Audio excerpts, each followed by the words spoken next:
Oi, gente, Roberto Hilubiscar aqui. Quando eu resenhei o filme Corra, Querida, Corra, que tem lá na Amazon Prime, eu reclamei que era uma salada tonal, né? Que havia muitos subgêneros e o filme não sabia para onde ele ia. Eu gostei do primeiro ato, depois o filme se perde. Eu assisti aquilo, gravei o vídeo. Depois, à noite, eu vi na Star Plus o Noites Brutais, o tão badalado Barbarian, né, de 2022. Ainda bem que eu já gravara o vídeo do Corre Querida Corre, porque senão eu ia detonar mais ainda a pobre da moça que dirigiu e o roteiro. Porque assim, embora Noites Brutais, se eu falar Barbarian daqui pra frente, eu gosto mais desse título.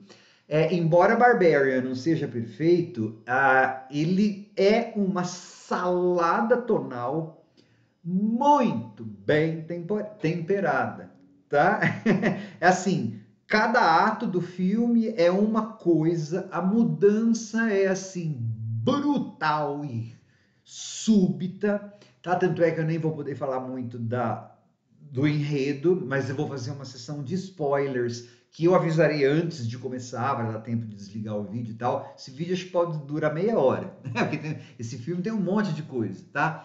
E é uma salada no bom sentido, tá? É um monte de filtros que o diretor usa, câmera de diferentes pontos de vista, homenagens e ovos de Páscoa. Tá lotado o filme, desde Frankenstein até Don't Breathe, O Homem nas Trevas. Ambos os filmes são situados em Detroit. Depois vou falar por que isso faz todo sentido na trama.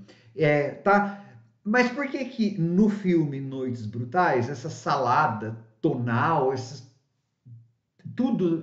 vários estilos funcionam? Porque assim, a narrativa sempre está muito, ou as narrativas sempre estão muito bem guiadas e canalizadas para tratar de dois ou três ou quatro temas que o diretor sempre tem muito bem na mira, tá?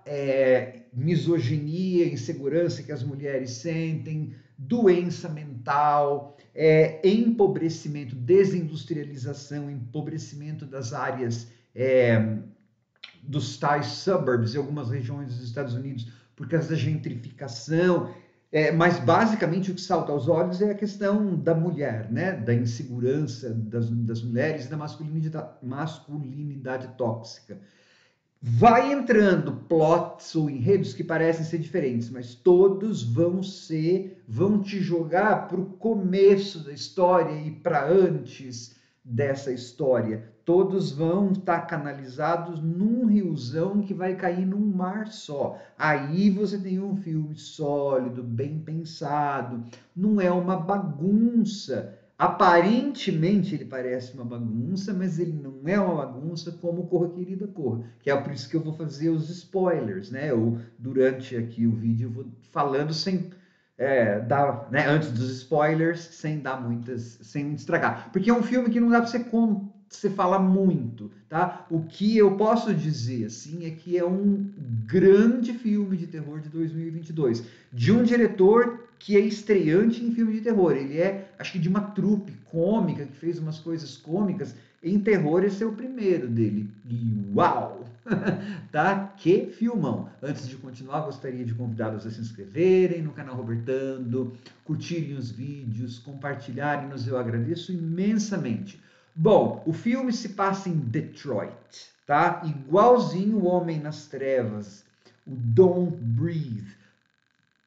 Por quê? Porque Detroit é uma cidade que tem vários bairros, vários quarteirões fantasma, porque aquela parte em Michigan, né, nos Estados Unidos, é a parte do Rust Belt, do cinturão da ferrugem, que era uma área industrializada, né, e depois ela foi passando pelo processo de desindustrialização.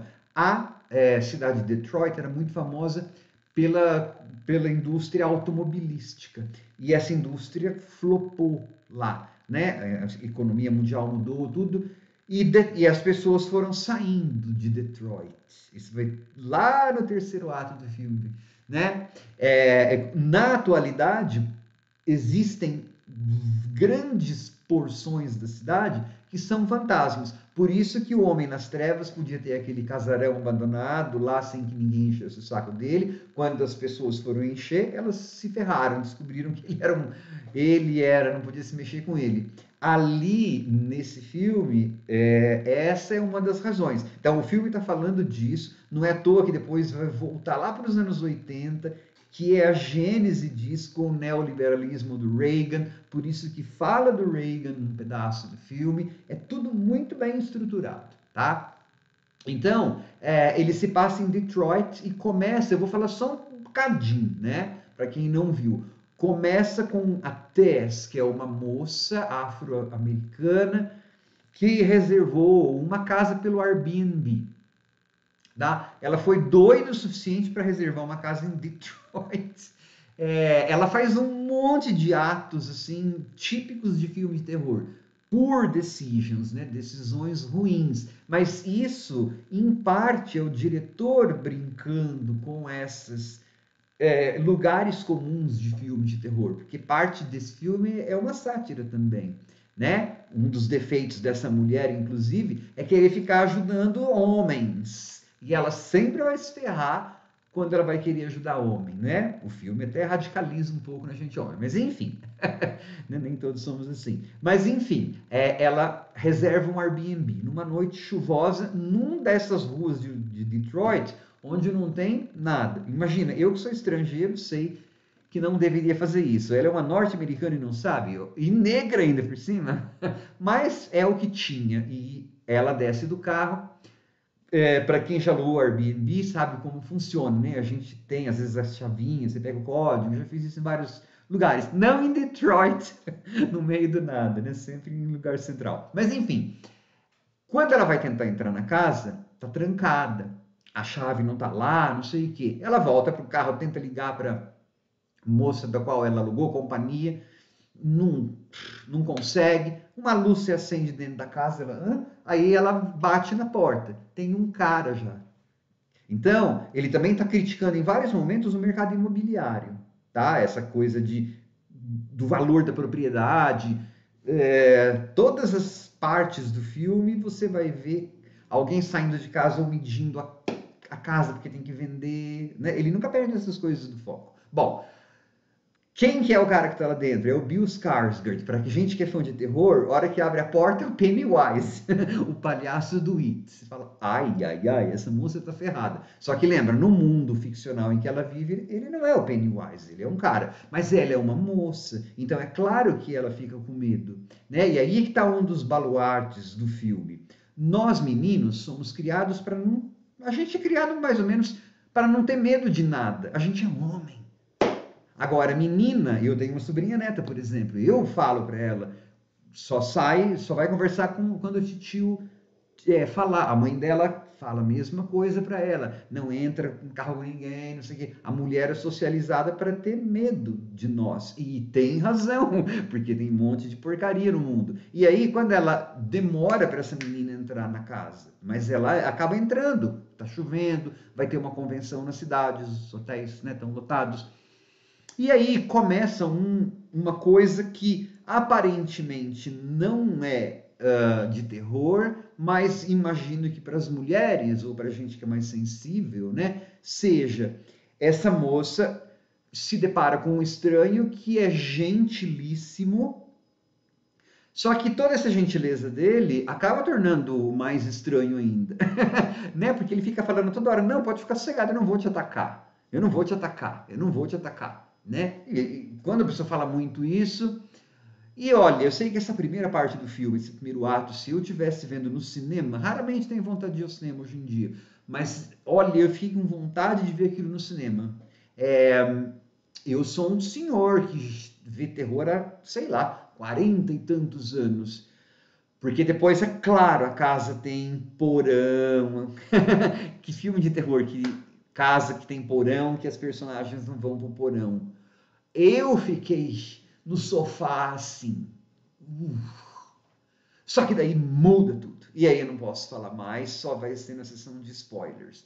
A conclusão, antes de chegar na sessão de spoilers, é um filme que, se você tiver paciência, ele, como eu falei, não é perfeito. Eu achei que para o final eu senti um pouco o tempo dele, né? Especialmente no terceiro ato, porque eu já tinha visto 1 trilhão de vezes aquele tipo de correria, aquele tipo de coisa, mas eu estava entendendo por que estava acontecendo tudo aquilo, ou acho que entendi, vou falar nos spoilers. Então eu senti um bocadinho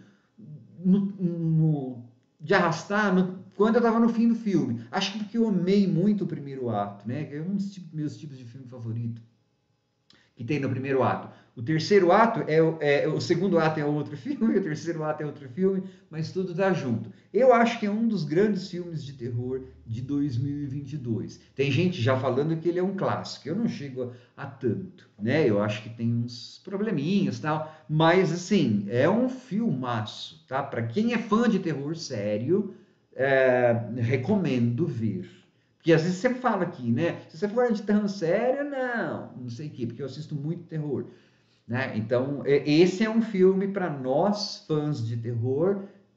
A gente vai entender muito das convenções, da escolha do elenco. Não é à toa que eu falei que o Bill Skarsgård era o Pennywise. Essas coisas foram feitas para a gente pescar. Ah, eu não entendo muito de terror, Roberto. Você pode gostar do filme, sim, né? Não tem problema, não. Só que ele não é o tipo de terrorzinho. Olha, é um filme de grande estúdio, porque é do 20th Century Fox, e por isso que eu respeito ainda mais, né? Então, ele tem um bom orçamento perante, se comparados com os filmes que eu assisto de forma geral. Então, é um gigante, né? Eu assisto muito filme indie.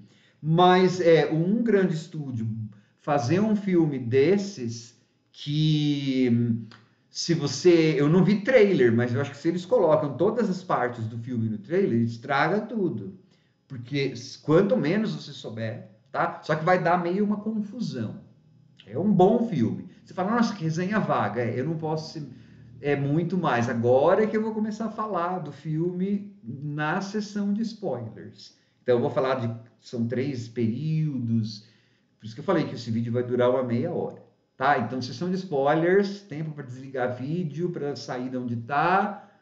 Bom, agora entramos na sessão de spoiler, entramos no porão. Então, assim, quando ela está lá na casa com o Keith, que é o Bill Skarsgård,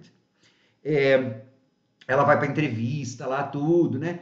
Aí ela volta e ele não tá lá, ela vai descer no porão, a porta fica fechada, não lembra, né? Ela fica trancada, típico de filme de terror. E a gente descobre que esse porão vai ficando cada vez maior. Ela volta correndo e ainda fica presa, ele solta ela na janela, tudo. Ela volta correndo e fala pro Keith assim: vamos sair daqui agora. E ele, bem homem-mente, não dá ouvidos para ela. Inclusive, o roteiro faz questão de frisar isso, porque ele fala: não, desculpa, eu não te ouvi, não sei o quê. Ele pede desculpas, mas ele faz exatamente o que ela falara para ele não fazer. Vamos embora. Ele não. Como a gente é socializado, menino, para não ter medo, ele desceu pro porão. E aí ele começa a gritar por socorro. E aí tem a falha dessa menina. É porque ela é uma personagem, ela é a Final Girl, mas ela tem uma falha, né? Você vai ver que deve lembrar, se você já assistiu ao filme, ela vai ajudar esse Kit, depois ela vai ajudar o vagabundo do AJ. Ela se coloca em perigo mais de uma vez por causa desses homens. Talvez porque a mulher seja educada ao instinto materno. Tem o The Mother lá que a gente vai chegar ainda, né? Olha como os assuntos estão ligados, né? Aí, então, o Kit provavelmente foi morto pela mamãe, pela The Mother. Primeiro porque acho que ele não... Não, ele nem teve chance de brincar de ser filhinho dela, né? Assim que... não, ele estava lá primeiro. Talvez ele não quis brincar de ser filhinho dela. Quando a menina, a Tess, entrou lá e ela descobriu que o porão era um monte de caverna subterrânea, a gente só vê a cabeça do Kit sendo esmagada. E aí vocês que já assistiram lembram, né? eu fiquei de cara, né, de boca, assim, porque teve um blackout, e aí outra cena, era outro filme, um conversível vermelho, o cara cantando. Tanto é que fica até uns segundos aquela cena. Ele fica cantando, depois é que começa a falar. Sabe para quê? Diretor bom, roteiro bom, porque a gente tem que se acostumar. Porque eu fiz assim, eu saí de uma escuridão. Ai, como aquela câmera linda, como aquele escuridão, como aquele diretor no primeiro e no terceiro ato explora esses escuros tão bem, né? Eu gostei muito do filme. Aí a gente vai pro AJ, que é um ator, masculinidade tóxica pra caramba, né? Ele é o homem que a gente deve odiar, até nós homens deveríamos, né? Ele chamou uma colega de trabalho, porque essas coisas são, né? Uma colega de profissão para atuar com ele em uma sitcom e a estuprou. É aquela história. Ó, tá vendo? O roteiro de novo. Mulher não pode confiar em homem. Ela tem que tomar cuidado. No primeiro ato ele tinha falado isso. No segundo ato ele está repetindo isso. Aí o AJ vai ser processado pela mulher e é cancelado, né? Tá falando da cultura de cancelamento e tal. Ele voa para Michigan, para Detroit, porque ele tem umas casas lá porque ele precisa vender as propriedades. E então, uma das casas que ele tem é o Airbnb. Ou seja, essa segunda parte, ela começa provavelmente alguns dias antes do que a gente viu. Mas você viu como está ligada a história? Né? Tanto está ligado em vários aspectos. Quando o AJ chega na casa e vê que tem pertences de outras pessoas, como ele é homem, macho, ele nem fica com medo. E tem uma coisa, a hora que ele tá, não sei que pedaço que é lá, que ele tá fuçando no notebook da Tess, não sei de quem, e ele acha dentro da mochila dela o livro que ela tá lendo. Ela tá lendo Jane Eyre, da Charlotte Bronte, um romance britânico do século XIX. Neste romance, uma das subtramas é que tem uma mulher louca presa no sótão. Né? O marido dela aprende lá, o Mr. Rochester, porque aí o novo interesse romântico dele era a Jane Eyre e a mulher dele está presa ali. Ex-mulher, louca. Então é aquela coisa da mulher vitimizada, da mulher trocada e da mulher histérica, da mulher louca, que passa por uma tradição enorme de séculos, né? A mulher ser louca, desde lá da mitologia grega. Nossa senhora, o filme vai pum mesmo, né? E tá vendo como é bem feito o roteiro, é bem escrito. E aí o AJ vai vender a casa e ele começa a fuçar lá e vê que quanto maior a casa, mais ele vai conseguir. Lembra? Ó, no segundo ato falando de propriedade também. A Detroit detonada, arrasada, mas ele consegue vender aquela casa e aí por isso que ele quando vai descendo nos corredores, descendo, ele nem presta atenção.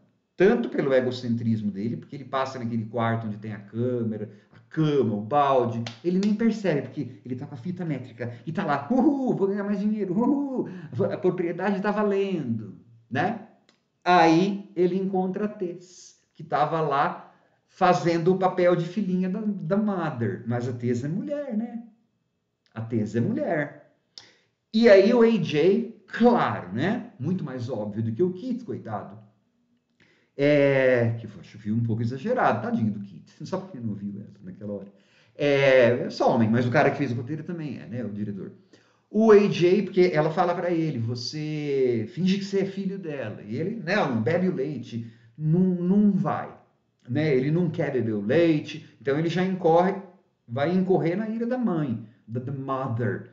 Tá? E aí vai ter um outro corte, na verdade, para um outro filme. A gente vai voltar um pouquinho para os anos 80. Eu, como sou daquela época, e aí os filtros do filme mudam, porque aí é o Frank, é o cara que morava lá nos anos 80. O filtro parece que você está assim, num pasto verde, com aquelas cerquinhas brancas, mas o vizinho dele depois vem falar, ele vai lá comprar umas coisas de bebê no supermercado, né? E ele é estranho pra caramba. Aí o vizinho dele vai falar, ó, a gente vai mudar daqui, sinto muito. Eu sabia que era anos 80 porque a musiquinha que toca no rádio, acho que era do Heat of the Moment, algo assim. É de um grupo, do Asia, eu acho que é, no rádio. E depois fala do Reagan, que foi que começou esse processo, que até hoje a gente paga no mundo todo, ele, a Thatcher, do neoliberalismo, blá, blá, blá, blá, blá, blá, tá? E aí a gente aprende o seguinte, que quem morava lá no começo, pelo menos nos anos 80, era o Frank, que era o quê? Mais ou menos igual o AJ, só que uma versão mais hardcore, mais tóxica ainda. Porque aí o terceiro ato vai fazer uma comparação desses dois, né? Porque eles estão querendo explicar como que é a origem da casa. Olha como tudo volta. Lembra que eu falei que parecia um rio, mas as coisas todas voltam para o mesmo lugar. Então, naquela época, aquela casa ainda valia. Mas a gente já está pegando, ó, nos anos 80, aquele processo de desindustrialização, dos brancos voando daquele lugar, vai embora. Tá? E aí a gente descobre que o Frank é um cara que rapta e esconde mulheres no seu porão e violenta não só as mulheres, mas os filhos dessas, as filhas dessas mulheres. Então, aquele monstro que tem lá embaixo, a Mother, é o Frankenstein. Porque ruim ela era deficiente, tá? Claro, nesse ponto, até o fim, ou um pouquinho antes do fim, o filme cai naquela armadilha de demonizar, de usar como terror, né, o corpo da mulher mais idosa, com o seio caído. Por isso que eu falo que, assim, o roteiro vai pegar, defender a mulher, mas ele acaba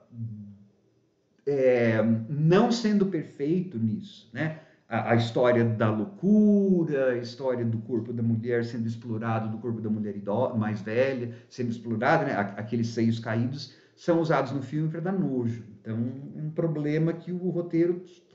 Assim, tipo, ó, a gente está querendo falar de minorias, que no caso, ou de gente oprimida, né? Não minorias, porque tem tanta mulher no mundo, mas minoria em termos de poder. Só que cai nisso aí. E cai com o negro também, né? O André. Ele paga pelo mesmo motivo dos outros, mas é uma personagem negra. Então, essas comunidades ou essas faixas etárias poderiam reclamar, né? Vocês estão entendendo o que eu estou dizendo. Bom, aí a gente descobre então que aquela mulher toda deformada lá embaixo é uma descendente do Frank, neta, dos anos 80, 40 anos passaram-se, né? Que é inbreeding, né? Então, foi cruzando com o mesmo pai, com filha, com neta, com não sei o que, nasceu aquilo lá. E o Frank ainda estava vivo, tanto é que ele estava preso num quarto lá, velhinho já, pra gente... E o AJ vê ele, que é pra gente e o AJ falar, né, a gente fazer a ligação. O AJ não é tão diferente dele, mas o AJ vai continuar vivo, porque ele vai fugir com a Tess, lembra? E aí no terceiro ato começa aquela correria, né? Esse negócio dessa mulher monstro e criação, assim, é coisa de filme trash dos anos 80. Teve uns vários que tinha isso, né? E aí no final começa aquela correria. Claro, eu não estou contando o filme, né? Estou falando só alguns pontos. Tem aquele sem-teto negro que vive, ele é uma personagem que está lá só para morrer, né? Ele salva a menina, não sei o quê. Mas percebe quando ele morre? Logo depois que a Tess, será que não é bom a gente sair daqui? Ela vai atacar. Ele fala, não, ela não vai. Dito e feito, ela tira o né, lembra? Pá, bum, bum, ele morre. Outro homem que não ouviu. Depois os policiais não ouvirão. Ninguém ouve a Tess. Só que a Tess e o AJ, aquela ética, né, flexível dele. Nossa, eu sei agora que eu pareço aquele cara, não sei. Só que quando ele tá fugindo da mãe, da Mother, depois, ele empurra a Tess de lá, porque ele já sacara o seguinte, essa mulher, essas são duas mulheres. Ela vai tentar salvar a Tess, não vai e vai deixar. Só que não é isso que acontece, né? A Tess cai, só que cai em cima do corpo da Mother. A Mother amortece. E aí a Mother mata o cara. E aí, no final, parece que para deixar um tom assim de que a Mother não é ruim, né? Ela só era louca, mas havia uma ligação entre essas duas mulheres. né? Por isso que ela deixou a Tess viver. E por isso que ela deixou a Tess matá-la. Provavelmente ela não deixaria um homem matá-la tão facilmente, né? Como a Tess deixou. Ela acaba se sacrificando pela Tess, o que seria questionável. Porém, imagina a vida que aquela criatura, mulher, levava ali dentro. Talvez fosse o jeito que ela encontrou de... Pelo menos foi essa a interpretação que eu dei para o filme. Mas vocês viram, quem está aqui ainda com saco para aguentar esse vídeo de 1 hora? O rio fez, ou o círculo foi todo fechado. Tem pedaços que não dá para explicar, ou que são defeituosos? Tem, por isso que o filme não é perfeito, mas nos 3 atos eu tive os temas que o diretor escolheu trabalhar, estavam lá, a loucura, a insegurança, especialmente a insegurança da mulher, né? Esse é um filme pós-movimento Me Too, né? Hoje em dia está super falando nesse tipo de coisa, um monte de filme de terror. E não é fácil fazer filme de terror social, não. Né? Não é fácil fazer filme de terror nenhum, mas social, porque depende do elemento que você coloca, você está deslocando o terror do humano para o sobrenatural, coisa que aconteceu naquele Corra, Querida Corra. Então você pode cair em problemas. O Barbarian é um bom filme. Essa é a minha interpretação do filme. Se é isso ou não, porque cada um pode ter interpretações diferentes. Não existe uma só interpretação, né? Por isso que é incorreto deixar, você é insensível, você não entendeu que tal coisa é o símbolo de tal coisa. Às vezes eu interpretei de outra forma. Não existe uma forma só. Arte não tem uma forma só, pelo menos a boa não. Tchau.